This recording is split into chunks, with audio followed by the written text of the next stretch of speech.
We are getting closer and closer to the next NBA season, the 2024-2025 NBA season, and I am very excited because I am anxious for the Detroit Pistons, and I'm anxious in a very good way. This is going to be a pivotal season for them, but I think they made some small strides. Even though those strides were small in the offseason, I thought they made some great strides, but we all know why this is going to be a pivotal season for the Detroit Pistons. They're coming off the worst season in franchise history, and I put an emphasis on worst because there is this one viewer, he left like four different comments, typing in all caps, getting upset because I said it was the worst season in Pistons history, and he started naming all of these different circumstances, and that wasn't even the main objective of that video, but he started naming all of those circumstances, and I told him I understand, but that doesn't make it not the worst season in franchise history. But nonetheless, we all know how important this season is for the Pistons. They're coming off a pretty bad year.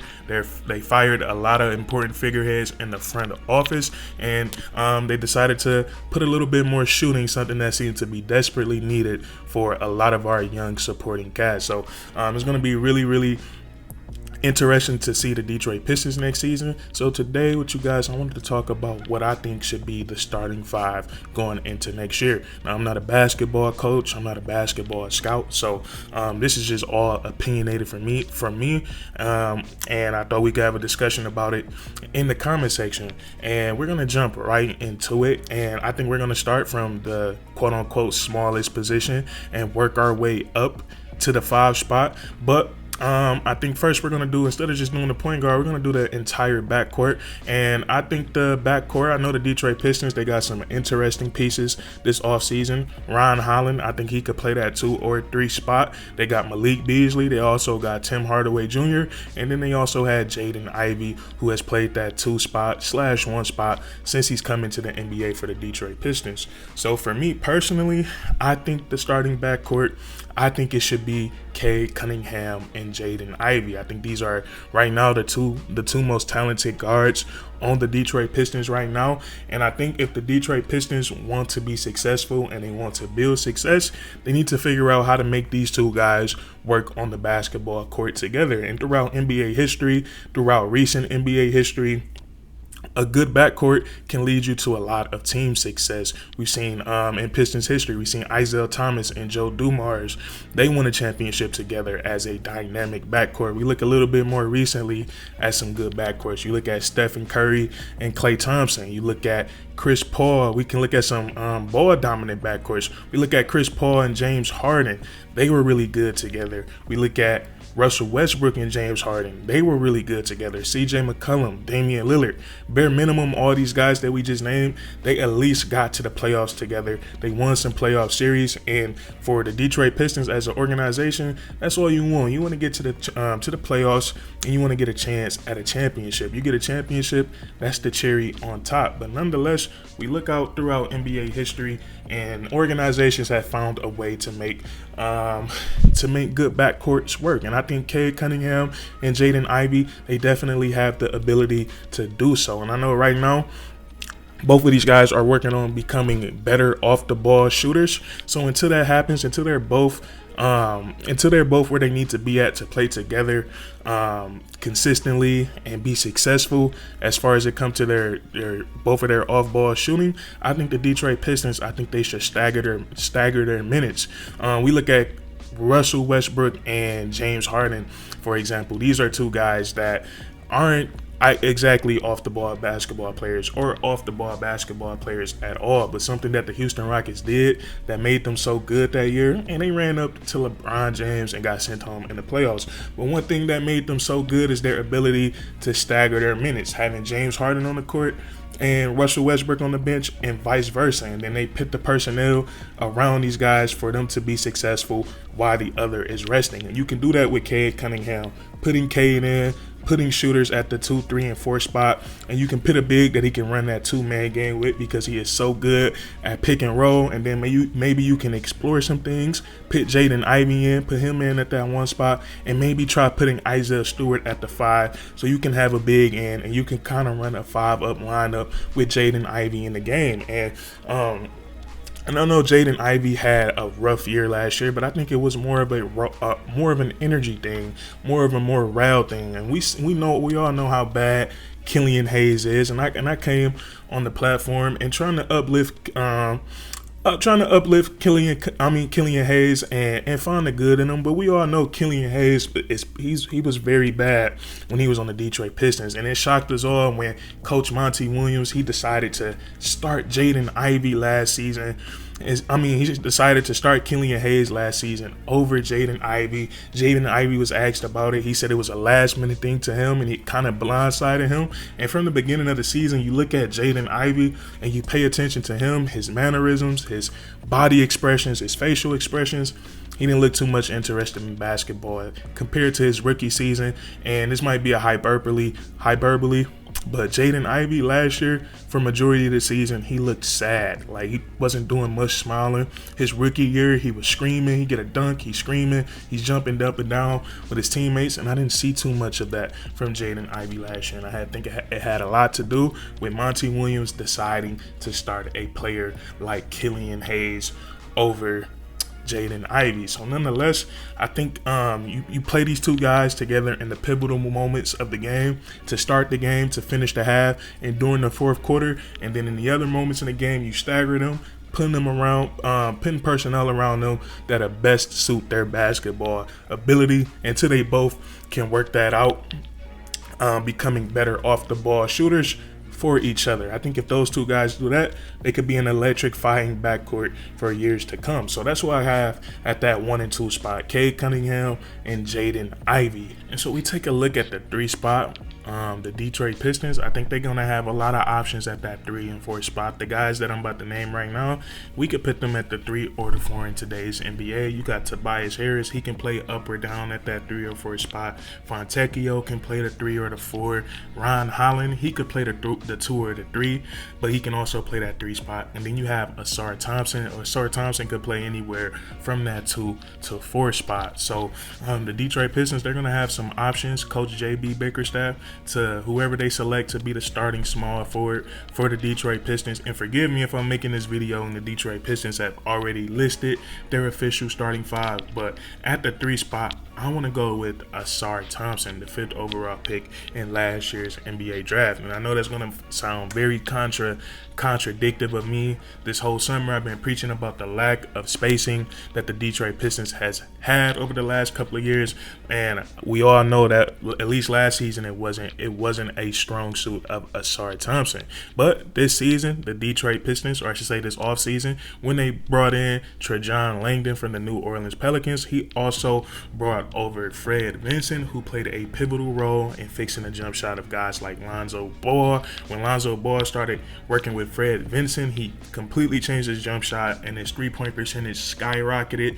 He helped players like Herb Jones shoot over 40% from the 3-point line. Herb Jones, coming into the NBA, elite defender. One question mark was his ability to be a 3 and D player. This is now, I think, going into next season, I believe that will be his 3rd year in the NBA. Last year, he was able to jump from the 30s in 3-point percentage to get all the way up to 40%. So those are 2 guys right there who weren't the best 3-point shooters, or some people considered them bad 3-point shooters coming into the NBA. And Fred Vincent, he played a huge role in getting their 3-point shot better. So we're all hoping that he could do the same with the young guys on our team. But outside of 3-point shooting, I think Asar Thompson, I think he has too many valuable basketball traits to not have him in the starting lineup. He could be the player that you put on the opposing team's best perimeter scorer, or even their best offensive player. He showed the ability to be an elite defender last season, on the ball, picking up full court, getting blocks, getting steals. He's a terrific defender, and then he can rebound the basketball. He had some crazy rebounding outings, getting 10, 12, 13, 14, 16 rebound games, and he's just a good team player. You don't see him hang his head when Monty Williams decided to bench him for whatever reason, or take away because the start of the season, Asar Thompson, his minutes were pretty high, and then as the season went on, they dwindled. I think Coach Monty Williams should have just left him in the fire and let him go through the growing pains. But But never seen no bad energy, no bad morale from Asar Thompson. And it's the same thing with his twin brother. You watch interviews with these guys. These guys love the game of basketball. They know they know so much about the history of the game of basketball, and you could just tell that they want to get better. So I'm hoping that the Detroit Pistons coach JB Bickerstaff, they can find a way to make Asar Thompson effective on the offensive side of the ball, even if his three-point shot isn't falling. We saw the Houston Rockets do it with Amen Thompson last season, using him as a de facto center at times, having him set screens, having him in the dunker spot, letting him be the playmaker at times. So hopefully we can see a little bit more of that from Asar Thompson going into next season, because we all know he's more capable of it. We just have to implement it into the game plan. And now we're going to move on to that fourth spot, and the fourth spot I think is locked up for Tobias Harris. He was the big free agency signing for the Detroit Pistons this offseason. I don't think there's no way that he comes off the bench. 2 years, $52 million, and I'm really tired of people saying that the Pistons paid too much for Tobias Harris. I don't understand how can we pay too much for Tobias Harris when we're literally at the lowest point that we can be in the franchise right now. It's a short-term deal for 2 years. It's not like the Detroit Pistons are going to be stuck with some bad contract because it's a short-term deal. And then Tobias Harris, he's going to be bringing so many things that the Detroit Pistons need. For starters, that's another consistent scorer outside of Cade Cunningham. The Detroit Pistons desperately need a player that can go out and get them 15 to 20 points each and every night guaranteed. And those guys were supposed to be Bogdanovich. It was supposed to be Jeremy Grant, but they were just not on the court consistently. And when they did get on the court, the season was already doomed. So Tobias Harris, he's going to be able to bring in that consistent scoring, 15 to 20 points. That's what he's been his entire NBA career. And he's going to have plenty of opportunity to score the basketball with the Detroit Pistons. And then his ability to stretch the floor, his ability to knock down those corner threes, those deep corner threes, where it's the hardest spot to help from on the NBA court. Knock down those corner threes, and then his ability to shoot the ball from everywhere else on the court is going to be very pivotal for guys like Asar Thompson, for Jaden Ivey, for Cade Cunningham. When they're getting downhill, they'll have somebody to kick it to. So having somebody that's a knockdown three-point shooter is going to make a big difference. And then also he brings veteran presence, and he's a player that's out on the court consistently. Some of the younger players on the Detroit Pistons have been struggling with injury. Jalen Duren, Cade Cunningham, these are guys that has missed games for the Detroit Pistons, so they can learn a thing or two from Tobias Harris to do throughout the NBA season to stay as healthy as possible. So I love the addition for Tobias Harris. It's a 2-year deal. I don't think it's a bad thing at all. Who else were the Detroit Pistons going to go get? Were we going to go get Paul George? Were we going to go get DeMar DeRozan? I don't think we were in the positions to get players like that. So you might as well get what you can get and guarantee that you can get it in order to help turn things around. So that's how I feel about Tobias Harris. And then at the 5 spot, we have Jalen Duren, and I love Jalen Duren a lot. I think he shows flashes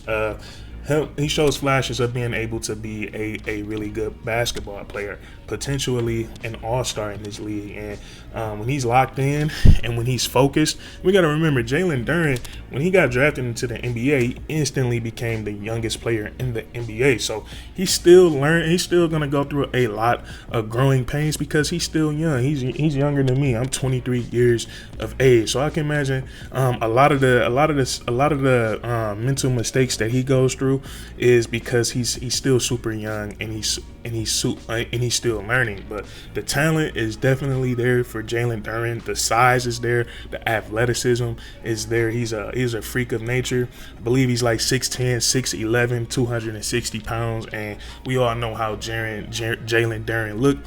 He is absolutely ripped. So he's a man amongst boys out there. He can rebound the basketball just like Asar Thompson. Jalen Duren has had some ridiculous rebounding games as well, and I know Jalen Duren needs to make improvements on the defensive side of the ball. He can definitely be better than what he is, and I can see him being, if I'm being honest, with his athleticism, his size, his mobility, He could be a defender like Bam Adebayo and Anthony Davis. We don't see too many bigs his size that are as fast as him laterally and vertically. He can protect the rim. He can get out. And this is things we saw him do in college. Get out, switching on to smaller defenders, stand in front of them, affecting their shot if they tried to get a perimeter shot up on him. These are all things we saw Jalen Duren do in college. We know he's capable of it. It's just a knack of mentally putting it all together and becoming consistent at it. So that's the starting five I have for the Detroit Pistons.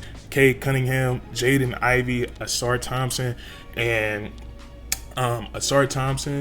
Tobias Harris, and then Jalen Duren at the 5. I think that's a pretty good starting 5. We compare it to the starting lineup from last year. I believe it was Cade Cunningham, Killian Hayes, Asar Thompson, Beef Stew, and Jalen Duren. So things are going to look a little bit different with the starting lineup we just put out today. But you guys let me know what you think in the comment section. What would your starting lineup be for the Detroit Pistons? Where did I go wrong? Where did I go right? And if you enjoyed, please leave a like and then also subscribe. Subscribe for more weekly content. We do this all the time, man. And that's curtains.